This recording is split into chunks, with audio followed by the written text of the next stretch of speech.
I loved tales of adventure, whether it be science fiction or fantasy. I loved maps. I loved the Lord of the Rings, all these things. It's just part of my nature. And so as I got older and I had the freedom to do things that I chose to do, I did things that were more extreme and started mountain climbing and doing all that stuff.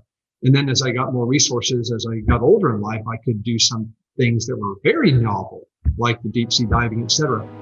This is Life's Tough, Explorers Are Tougher. And I'm your host, Richard Wiese. Scratch the surface of an explorer and you'll find an adventure and a great story. This show is about their tales.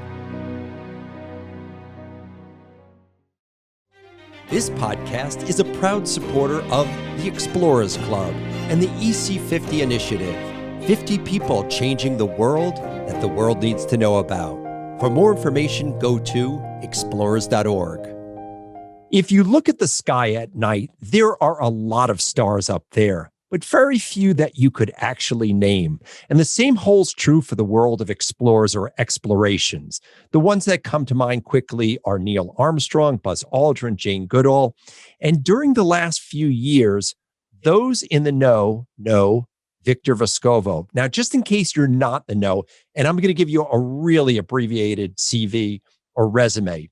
Stanford undergrad, MIT Masters, Harvard Business School, U.S. Naval Reserve Intelligence Officer, retiring as a commander, a managing partner of a private equity firm, climbed Mount Everest, first person to dive to the bottom of all 5 oceans, while incidentally bioprospecting for extremophiles, skied to the North and South Poles. And today he comes to us from Hawaii, actually after achieving another first. Victor Vescovo, welcome. Thank you very much, Richard. You're too kind. You're just coming back, 48 hours from another first. Do you want to tell everyone what it is? Well, sure. What we just did was we did our annual refit of my research ship, the pressure drop, and the deep diving submersible limiting factor. So it was in Hawaii anyway. And we thought that there'd be an interesting expedition to do, which would actually be the first full ascent of Mauna Kea. Now, the mountaineering community, when you're asked the trick question, what's the highest mountain on Earth, people reflexively say Mount Everest. But actually, no, it's actually Mauna Kea when you measure it from the base of the volcano to the summit. It's just that more than half of it is underwater. So then the issue is, well, you can't really climb that. Yes, but if you have a submarine that's capable of diving very deeply, you can go down and get to the base, float up, and then not using, powered vehicles, you could theoretically canoe the 25 plus miles to the shore, and then bicycle and climb all the way to the summit. It was theoretically possible. So I said, yeah, that could be a beating, but it's doable. And so I did the training. I put the resources together to make it happen. And, 48 hours ago, more or less, we finished it. And I was able to do it with a local Hawaiian PhD in marine science, which made it even more special and inclusive. And it was just a great experience. But I've got the wounds on my hand to show where the oar bit into my hand after, 6 hours of canoeing. So just to sort of bring people up to speed, so you're talking about a deep submersible. This is the same craft, submarine, that took you to the bottom of the Mariana Trench, the lowest point on Earth. You were doing a retrofit 8 times now, which incidentally is by far a world record. And I know you're going again in a few more weeks to go there. And so for people who do not know the island of Hawaii, this has 2 snow-capped volcanoes, Mauna Kea, Mauna Loa, and it goes, the total from that base to the summit is what, about 30,000 feet? It can be. I mean, how you define the base of Mauna Kea is kind of tough.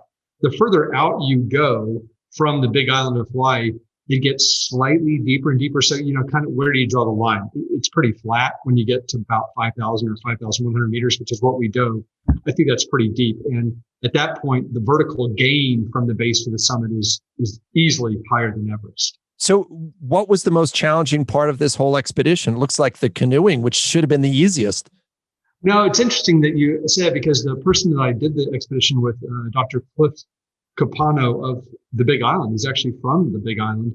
It was interesting. We were almost like 2 sides of the same coin, where he was born and raised in Hawaii. He was very comfortable canoeing. He'd been doing it since he was a boy, reasonably comfortable bicycling, but he'd never really been at altitude and never done climbing. And I was almost the reverse of that. I'm very comfortable up in the high mountains and on ice and all that. But put me in a canoe, and I'll have to admit, the first plan was actually to take one-person ocean-going canoes, and I trained for that, and I flipped it over about 9 times in less than 2 hours. That wasn't going to work. I have too high of a center of gravity, evidently. So we ended up with a 3-person canoe with Cliff in front of me in the middle, and an expert local Hawaiian in the back steering, and we were able to do that. So that was the hardest part for me, was actually canoeing. It ended up being 27 miles of open ocean canoeing with weather that was not cooperating, which made it quite difficult. But we were able to maintain a steady 5-mile-an-hour pace, and we got to shore, and then we went terrestrial, thank God. So, Victor, you and I know a lot of the same explorers. I know you know Don Walsh and Bertrand Piccard and, all of these famous names, Buzz Aldrin. And so the one question everybody asks when they talk about you is, what drives him? I mean, you could have on any number of points in your life sort of called it a day and sort of, hung out at the local golf course and, talked about going, being an intelligence officer or climbing Mount Everest, any of those things. And every year people are like, wow, that guy has just achieved something more. So what is the driving mechanism behind you? I don't know. It's just how my mind works, or how I was raised, or the other experiences. And maybe I just have an acute appreciation for the limited time we have on this earth. And I really want to do as much as I possibly can and experience as much as possible. And I've been fortunate where I've been able to generate the means to be able to do that. And so I think people are only limited by their imagination. And I just can't fathom the idea of stopping running. It's kind of the metaphor, which is, okay, I did my, 4 miles, I'm done. It's like, well, no, you can do more. There's always something more interesting that you can maybe do. And I'll keep doing it until physically I can. Well, I was going to ask you that. I know that you're a few years younger than I am. And the idea right now in my head of getting a training to go up something like Mount Everest, that would be a Herculean task. And I also realized that I don't recover as quickly as I once did. I think I'm smarter than I was when I was in my 20s and 30s, and maybe that's the adaptation. But do you ever worry that you're not going to know when you're ready to sort of not take that last climb or dive? Maybe. I mean, I've been a pilot since I was 19. And one thing that, you're trained as a pilot is to constantly evaluate risk, including yourself. Are you fit to fly? Are the conditions too dangerous for you in your current state with your current equipment? So I think I apply that. But I think people, in a very general sense, are far, far more limiting in thinking what they can do than they actually can. I mean, everybody knows that you can always probably run about 2 or 3 times further than the point at which your body says, I'm kind of done. No, if there was a bull chasing you or there was gunfire, you would go further. And the key, I think, in doing these things is having the mental drive and discipline to say, no, my body isn't in charge. My mind is. My mind controls my reality, and I can make my body do difficult things. Our mission is to empower the next generation of explorers. If you like this podcast, please recommend it to a friend and have them join the expedition. This reminds me a little of Michael Jordan, greatest basketball player ever, arguably, right? There's other people that are maybe in that realm, but no doubt he was a driven guy. When he was in 10th grade, he was cut from his high school basketball team. Within less than 2 years, he was the top high school recruit in basketball, was on the Olympic team, only a few years after that. For him, there always seemed to be a chip on his shoulder from being cut from the 10th grade. Ed Hillary, I remember talking to him when he was 12 years old in New Zealand. He moved to a new school district, and because he was so skinny and his ribs were sticking out, they put him in a class in phys ed class for people with special needs, and that never left his mind. So, Victor, when you were a kid, what was the seminal driving moment or influence that at least set you on a course? It wasn't like either of those, to be quite frank. From a very early age, I loved maps. And I loved geography, and I loved reading. I mean, I read Jules Verne when I was a very young kid, and I loved tales of adventure, whether it be science fiction or fantasy. I loved maps. I loved the Lord of the Rings, all these things. It's just part of my nature. And so as I got older, and I had the freedom to do things that I chose to do, I did things that were more extreme and started mountain climbing and doing all that stuff. And then as I got more resources, as I got older in life, I could do some things that were very novel, like the deep sea diving, et cetera. So for me, it came from an angle, not from any kind of, as you put it, a chip on my shoulder for something. It wasn't that at all. It was just an inherent curiosity combined with training and just a disposition to just say, why not go over that hill? How can you not? And how can you not put yourself at least a little bit at risk? Otherwise, you're not really fully living, are you? I mean, that's where I come from. Yeah, I mean, I guess where I'm kind of getting at, if you look at your background, the Stanford, MIT, Harvard Business School, U.S. Navy, managing partner of an equity firm, these are all extreme alpha situations, right? These are people who play to win. These are tough people. And it seems like you have effortlessly, and maybe there's something I don't know, but is there anything that you've failed at? Yeah, any number of things. I mean, I've had some serious mountaineering accidents where I didn't qualify the risks properly. I have failed a check ride on one of my tests to do a multi-engine plane. That was kind of a bummer, But the issue is it doesn't define you. I mean, failure is a way to learn and get better. You just can't be dismayed by it. I love the way that Elon Musk tests rockets. He lets them explode. And believe me, you find things out really quickly by embracing failure. I think that's a wonderful thing about being an American. I hear that all the time from my friends who are from other cultures, and they say a remarkable thing about Americans, other than they smile so much, is that we have this amazing ability to embrace failure. And it's not a badge of dishonor. It's actually something that we use for creativity and personal drive, just like Michael Jordan or anyone else. So you have just completed this check ride. I know you're going to the Marianas Trench again. Why again the Marianas Trench? You've been there, as you've mentioned, 8 times. A couple of things. It's now one of the most explored areas on the seafloor. But I think a couple of things. One, I'm taking some commercial passengers down. But what that allows me to do is actually to fund other expeditions that I do that don't really have that capability. I'm not in the same class as some of the other billionaire explorers that are out there. I have some means, obviously, but it's not unlimited. So that will allow me later to potentially dive for the first time in the Philippine Trench, which we believe is the only other 10,000 meter ocean trench that has never been visited by man. Who doesn't want to do that? And also potentially execute what we're hoping might become the deepest wreck dive in history, if we can find the wrecks off the Philippines from the Battle of Samar as well, which I'm personally fascinated in because I'm an amateur military historian. So we get to do those things. But going back to the Mariana Trench, one thing we have not been able to do quite yet, because it's very difficult, is get some sizable rocks from the pair of tectonic plates down there that are crashing into each other. And the marine geologists are very, very interested in us getting some samples. And the biologists want us to get the rocks that have these amazing bacterial mats on them that we've now identified a couple places. And what's so fun is that I've now been down there so many times, I know where to go. I know where the rocks are that I want to get. In fact, I had one in my clutches, but I couldn't properly put it into a basket. So hopefully with time and practice, we're going to be able to get some great geological samples. No promises, but that's the big objective. I was speaking to Kathy Sullivan just the other day. I know you dove with her. Oh, she's awesome. She is an awesome person. She's quite driven, very disciplined person. She said to me about you, and this is coming from the first American woman to walk in space, first woman to go to the Marianas Trench. She said that you are probably the most curious person that she has ever met. And to me, that's a pretty, she doesn't give a lot of compliments. If you know Kathy, she's not one to give compliments. So again, who was the role model? What made you so curious? I mean, was it your parents, your grandparents, and uncles, somebody you read about?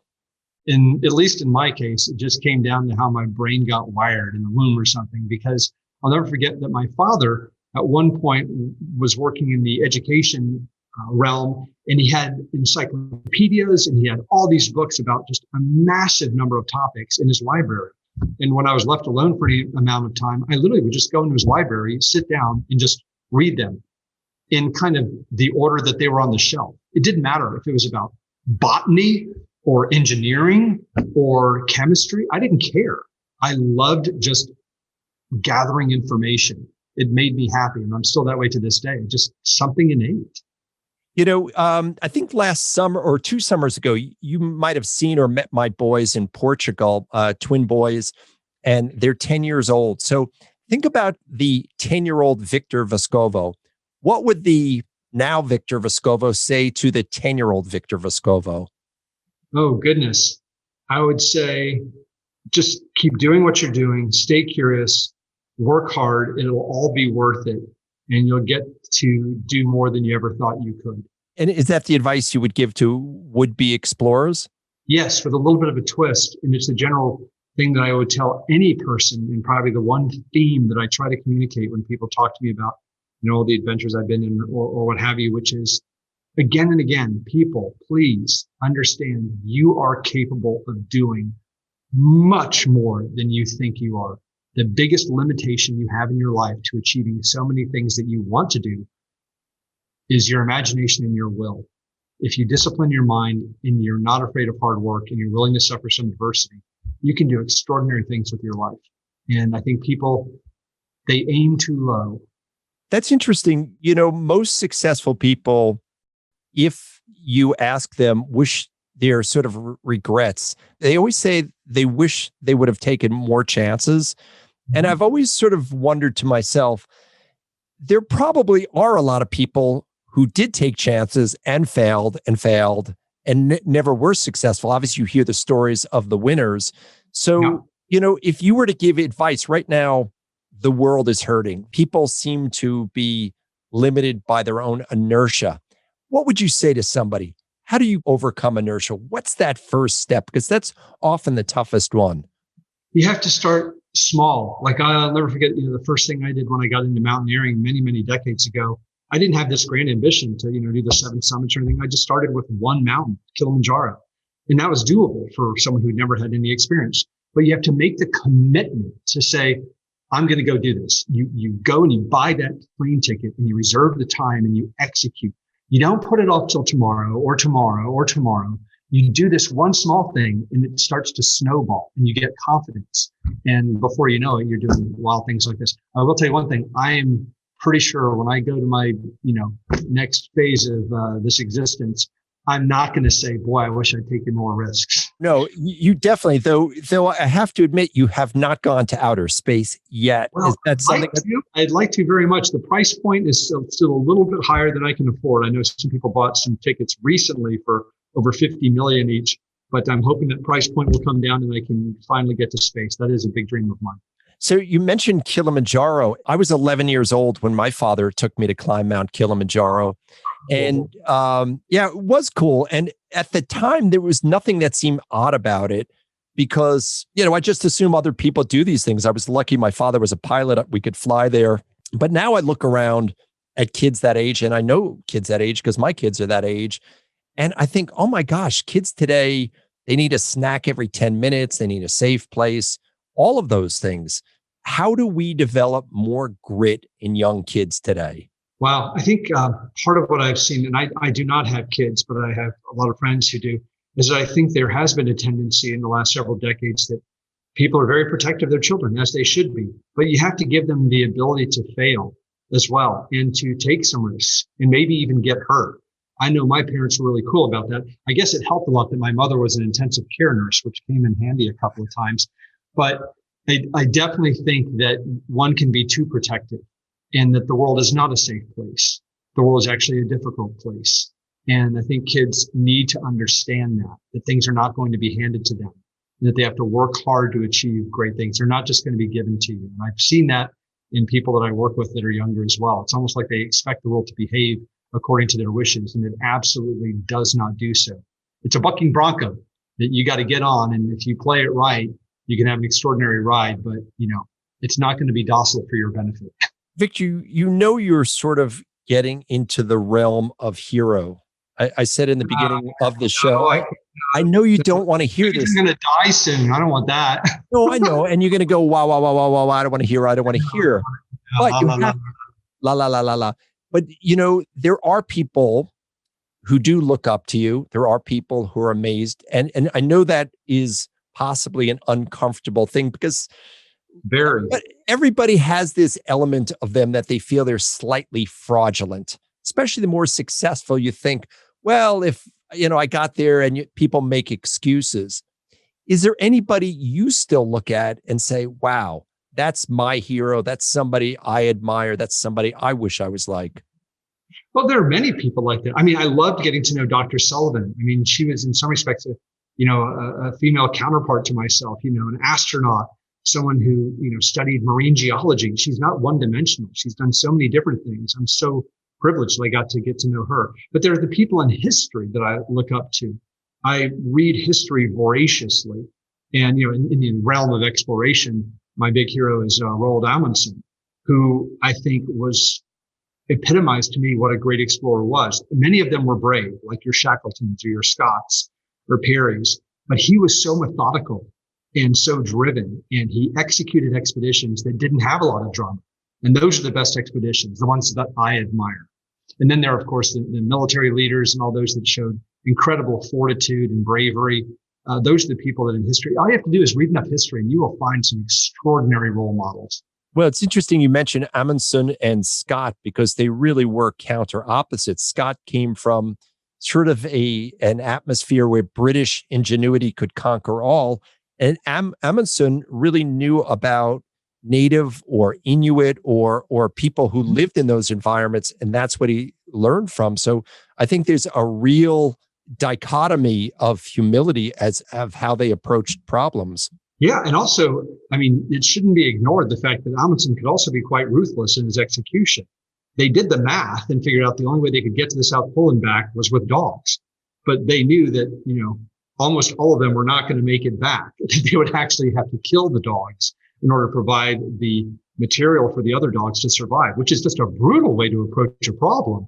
Not that I, think that that's a great thing, but it worked and they achieved something extraordinary. But I'm just saying that you have to look at all variables if you're going to try and do something extraordinary.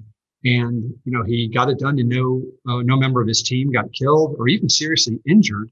Did it on the timeline where you look at the Scott expedition and, they went in with so much grit and so much bravery. But, there's an old joke in the military is that, when you're a real hero in the military, it means that someone really, really screwed up. Well, it's interesting you talk about that methodical way. My father, as I mentioned, was an airline pilot. I started flying at 16. But even to this day, my father's still alive. When we drive, we have a clear voice commands if we're driving. If you can't see, they'll say clear left, clear right. And that's the command. And I remember my father, when he was first teaching me how to do like full power stalls. It's kind of frightening when you first start flying and you pull way up and, you start shuddering and you're starting to fall back in an awkward thing. And my father would just be looking at his watch or yawning and I'd be gripping the controls. But I always admired that he put himself in this bubble of calm, that he was able to assess the situation. And I can't tell you how many times later in life that has been invaluable to me on any number of situations.